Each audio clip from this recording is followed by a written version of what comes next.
renouvelés peuvent encore donner une grande acclamation.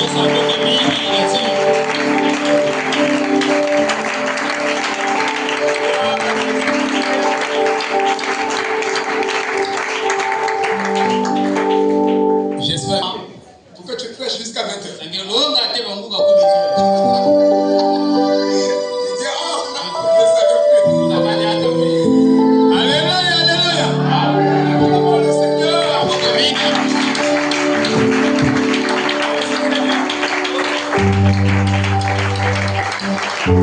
Ce matin, Dieu nous a donné une fête. C'est la fête de la parole. Et les aigles aiment la parole.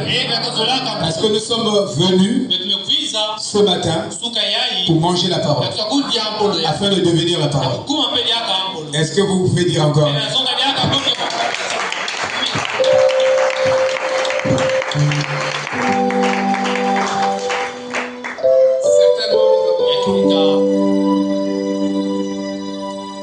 Notre service,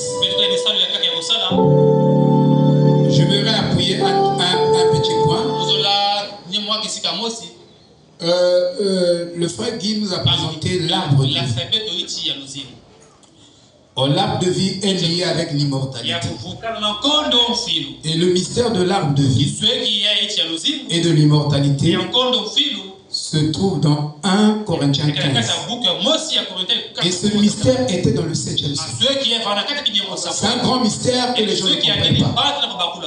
C'est un mystère du changement de la mortalité à l'immortalité. C'est pourquoi Paul disait, je vous dis un mystère. Et en ce temps du soir, l'Église est en train de muter, de passer de la mortalité à l'immortalité. Empêchez-leur de retourner dans le jardin d'Éden afin de manger l'arbre de vie quand ils ont péché. Or, l'arbre de vie, c'est le 7e sceau. Et celui qui croit la révélation de cette sceau, celui qui croit le 7e sceau, toi, madame dit que le 7e sceau, c'est Christ. Et si vous croyez le 7e sceau, vous croyez la révélation des sceaux, alors vous entrez dans le mystère de l'immortalité. Dans l'arbre de vie est lié avec l'immortalité de l'arbre. Les Spinoza, ce sont des philosophes, ils ont recherché la vérité. Il y a un philosophe, je ne sais pas si c'est Spinoza ou pas, il s'est mis nu. Il a allumé la lampe.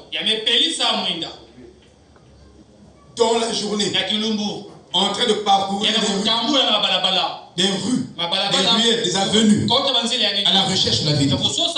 Les gens lui posaient la question, mais pourquoi tu t'es mis? Tu cherches quoi? Oh, je cherche la vérité. Et quand Jésus, la vérité est venue, il a dit, je suis cette vérité.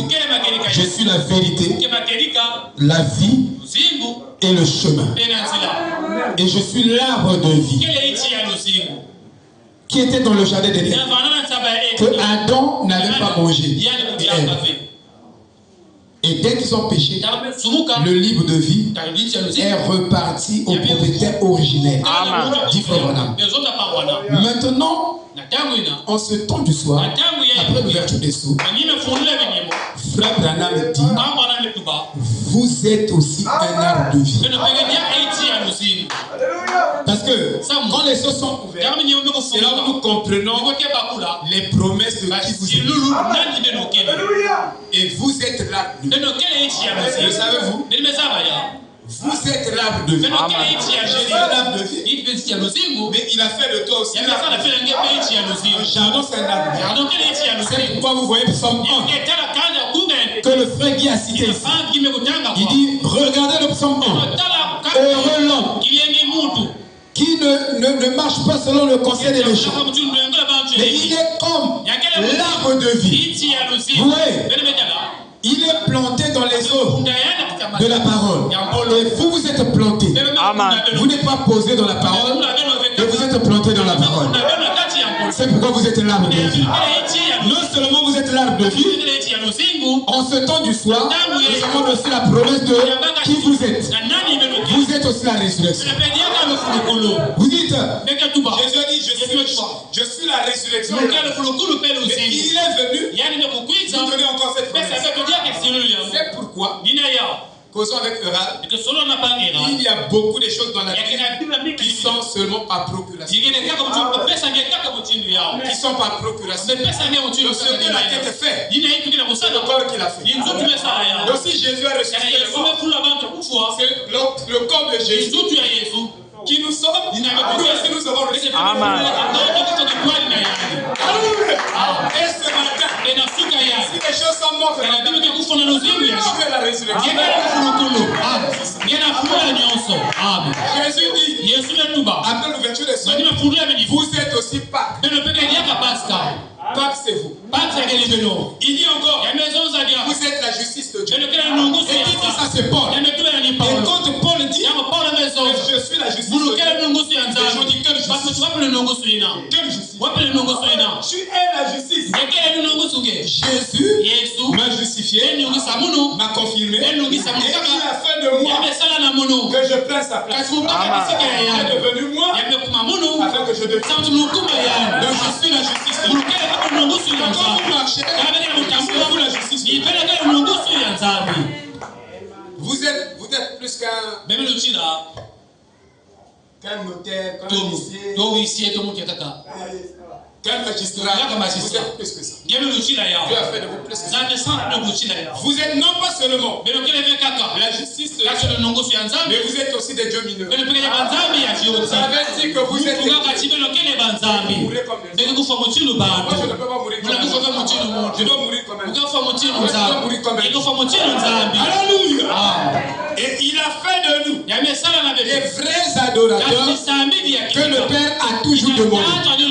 Savez-vous que au premier âge, il n'y avait pas de vrais adorateurs. Au deuxième âge, de Spire, premier âge, Éphèse, il n'y avait pas de vrais adorateurs que le Père demandait. Deuxième âge, il n'y avait pas de vrais adorateurs. Pergame, il n'y avait pas de vrais adorateurs. Tchatchi, il n'y avait pas de vrais adorateurs. Philadelphie, il n'y avait pas de vrais adorateurs.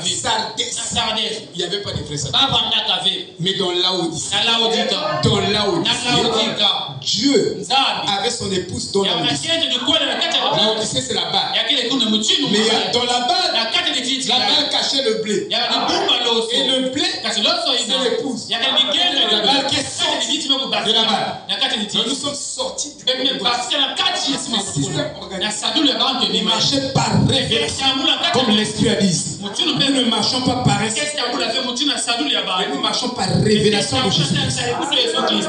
Et c'est seulement dans cet âge-ci que la parole de Jésus, qui disait les vrais adorateurs vont adorer le Père en esprit et en vérité, cette écriture s'est accomplie seulement aujourd'hui.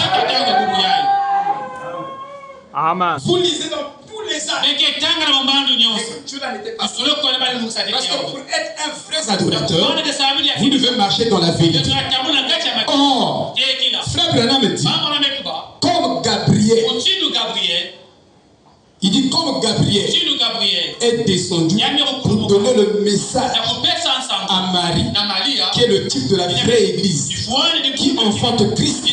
Il dit demain, en ce temps du soir, après l'ouverture du 7e sceau, il dit que le Saint-Esprit rentre dans l'église comme Gabriel pour révéler à l'église les secrets que Dieu avait cachés avant la fondation du monde. Et en révélant ces secrets, nous rentrons dans l'intimité avec Dieu. Nous rentrons dans la communion. Parce qu'il n'y a pas adoration sans communion. Il n'y a pas adoration sans intimité. Donc nous adorons Dieu. Mais quand nous chantons ici, rien que par les chants, la folie doit quitter. Amen. Dans le chant inspiré, si tu as le sida, tu viens de nous. Quand nous chantons Dieu en esprit en vérité, parce que nous sommes des vrais adorateurs, le sida doit te quitter. Amen. Savez-vous que dans cet âge, il est dit que le système que nous avons reçu en nous est plus grand que le système immunitaire. C'est-à-dire le système que nous avons reçu sur le message de frère. Dans ce message, il y a la vie, il y l'immortalité. Et quand ça rentre en nous, écoutez bien, même si tu prends l'aiguille qui est déjà contaminée par le sida, et tu piques dans mais s'il arrivait que la fiole tombait dans les veines, là se trouvent les plaies, mais c'est déjà un sang contaminé, ça rentre dans tes veines, ça va commencer à circuler. Comme tu es un vrai adorateur, tu adores Dieu en esprit en vérité, le sida va s'arrêter. Sa progression ne va pas aller loin. C'est un vrai adorateur. Et dans cet âge-ci, Dieu voulait avoir la vraie mariée. Et vous êtes la mariée. Vous êtes aussi la vraie vigne. Vous êtes aussi le pain de vie qui est descendu du ciel. Tout ce qui était dit à Jésus est dit aussi pour son épouse. Parce que l'épouse prend la place de Christ sur cet âge-ci. Shalom, shalom, shalom, shalom.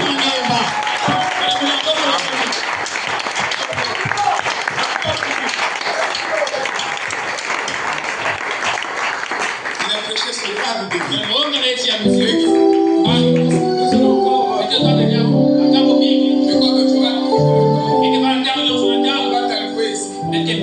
Afin d'approfondir.